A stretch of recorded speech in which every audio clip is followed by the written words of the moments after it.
teman-teman semuanya, apa kabar? Ketemu lagi dengan saya, Penny Puspitarani, tim dari Lampung Cerdas. Untuk teman semuanya, itu semoga saya doakan selalu dalam keadaan yang selalu sehat dan juga selalu dalam keadaan yang happy. Karena orang yang sehat dan selalu yang happy itu akan merasa lebih mudah setiap harinya.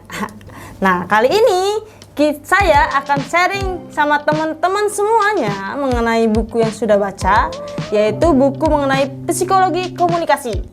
Buku ini karya dari Bapak Dr. Andes Jalaluddin Rahmat MSc. Nah, di buku ini saya banyak sekali pembahasan tentang psikologi komunikasi, di mana pengertian psikologi komunikasi itu apa, terus karakteristiknya seperti apa, kemudian sistem komunikasi intrapersonal itu seperti apa, dan lain-lainnya. Nah, di dalam buku ini saya mendapatkan manfaat dari beberapa bab yang bisa saya terapkan dalam kehidupan saya, terutama dalam pekerjaan saya. Nah, apa itu bab yang bisa saya terapkan dalam kehidupan saya dan juga dalam pekerjaan saya? Itu bab tentang sistem komunikasi kelompok. Kenapa saya ambil bab ini? Karena dalam pekerjaan saya ataupun dalam kehidupan saya, pastinya saya akan berkomunikasi oleh banyak orang. Saya akan bekerja dalam kelompok, tidak hanya bekerja secara personal, gitu. Nah, dalam sistem komunikasi kelompok ini membahas diantaranya yaitu tentang kelompok dan pengaruhnya pada perilaku komunikasi.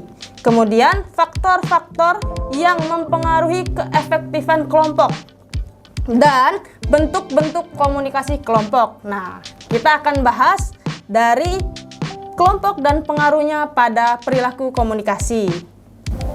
Yang pertama yaitu kelompok dan pengaruhnya dalam perilaku komunikasi. Beberapa yang sudah merasakan psikologi kelompok diantaranya yaitu para pendidik. Nah, para pendidik ini melihat komunikasi kelompok sebagai metode pendidikan yang sangat efektif. Dan para manajer lagi contohnya menemukan komunikasi kelompok ini sebagai wadah yang tepat untuk melahirkan gagasan-gagasan yang kreatif. Kemudian siapa lagi selain para pendidik, para manajer, ada lagi yaitu para psikiater. Para psikiater ini mendapatkan komunikasi kelompok sebagai wahana untuk apa? Untuk memperbaharui kesehatan mental. Kemudian ada lagi para ideolog. Nah, para ideolog juga menyaksikan komunikasi kelompok ini sebagai sarana untuk meningkatkan kesadaran politik dan ideologis. Nah, itu ya. Nah, di bawah ini merupakan klasifikasi kelompok. Nah, klasifikasi kelompok itu diantaranya itu kelompok mempunyai tujuan dan organisasi, tidak selalu formal, dan melibatkan interaksi antara anggota-anggotanya. Jadi, dengan perkataan lain, kelompok mempunyai dua tanda psikologi. Apa tandanya? Yang pertama, yaitu anggota-anggota kelompok merasa terikat dengan kelompok yang tidak memiliki orang yang bukan anggota. Nah, yang kedua, nasib anggota-anggota kelompok saling bergantung, sehingga hasil setiap orang terkait dalam cara tertentu dengan hasil yang lainnya. Itu dua tanda psikologis dari psikologi kelompok. Kemudian selain itu ada 3 macam pengaruh kelompok pada perilaku komunikasi. Apa? Yang pertama yaitu konformitas. Yang kedua yaitu fasilitas sosialnya. Dan yang ketiga yaitu polaritasnya. Nah, kita bahas satu-satu. Yang dimaksud dengan konformitas yaitu yang mana bila sejumlah orang dalam kelompok itu mengatakan atau melakukan hal yang sama, akan kecenderungan para anggota yang lain juga akan melakukan dan mengatakan hal yang sama juga, gitu ya. Jadi kalau Anda merencanakan untuk menjadi seorang ketua kelompok nih,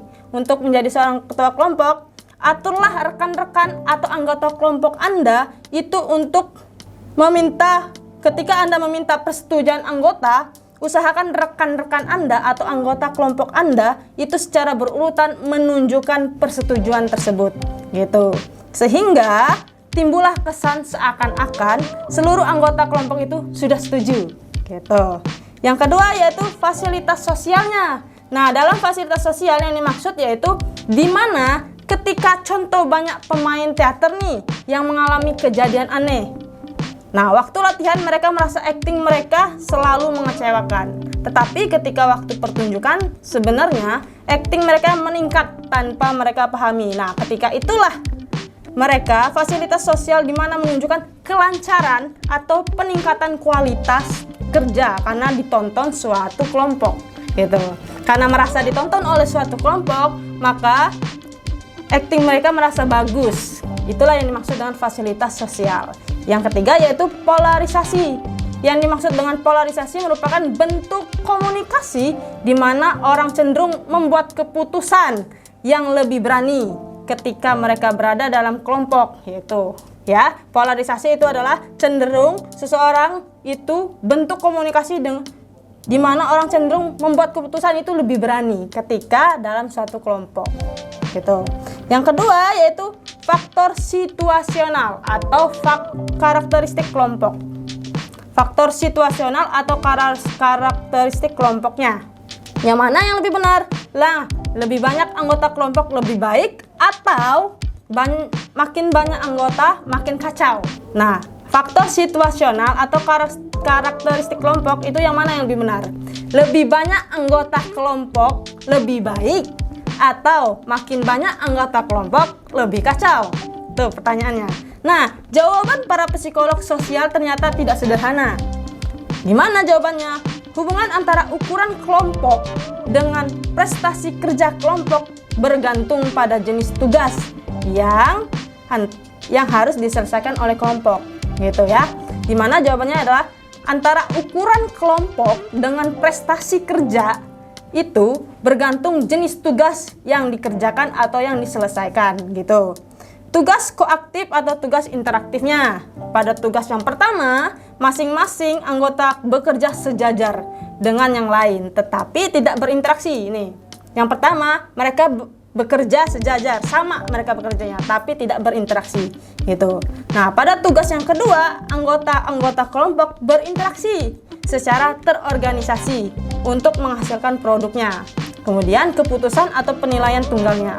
Nah, pada kelompok koaktif, jumlah anggota berkorelasi positif dengan pelaksanaan tugas, yakni makin banyak anggotanya, itu semakin besar jumlah pekerjaan yang diselesaikan, gitu ya. Kalau kelompok yang koaktif, itu jumlah anggotanya berkorelasi positif dengan tugasnya, di mana ketika banyak orangnya, maka banyak juga tugas yang diselesaikan. Itu yang dimaksud dengan kelompok koaktif, gitu. Nah, untuk teman-teman yang sedang berorganisasi nih, sedang berkumpul di kelompok tertentu atau sedang bekerja dalam suatu kelompok yang besar atau kelompok yang kecil nih. Nah, itu secara pastinya teman-teman akan bekerja secara tim, secara berkelompok. Bisa gunakan nih salah satu bab dari psikologi komunikasi ini yang sudah saya jelaskan, atau teman-teman mau membaca lagi nih apa aja bab-bab dari psikologi komunikasi ini, buku ini. Banyak sekali bab-bab yang bisa teman-teman baca untuk teman-teman terapkan dalam pekerjaan atau organisasinya teman-teman semuanya, gitu ya. Bukunya namanya Psikologi Komunikasi, karya dari Bapak Dr. Andes Jalaluddin Rahmat, gitu ya. Nah, mungkin itu sharing yang bisa saya sampaikan pada teman-teman semuanya mengenai buku yang sudah baca tentang psikologi komunikasi dan beberapa bab yang bisa saya terapkan dalam pekerjaan saya. Mungkin yang saya jelaskan ini bisa teman-teman juga terapkan untuk pekerjaan teman-teman yang mana teman-teman berhubungan oleh banyak orang. Teman-teman berhubungan dalam satu kelompok yang besar maupun yang kecil. Itu. Semoga teman-teman selalu sehat dan juga selalu happy. Saya akhiri, wassalamualaikum warahmatullahi wabarakatuh.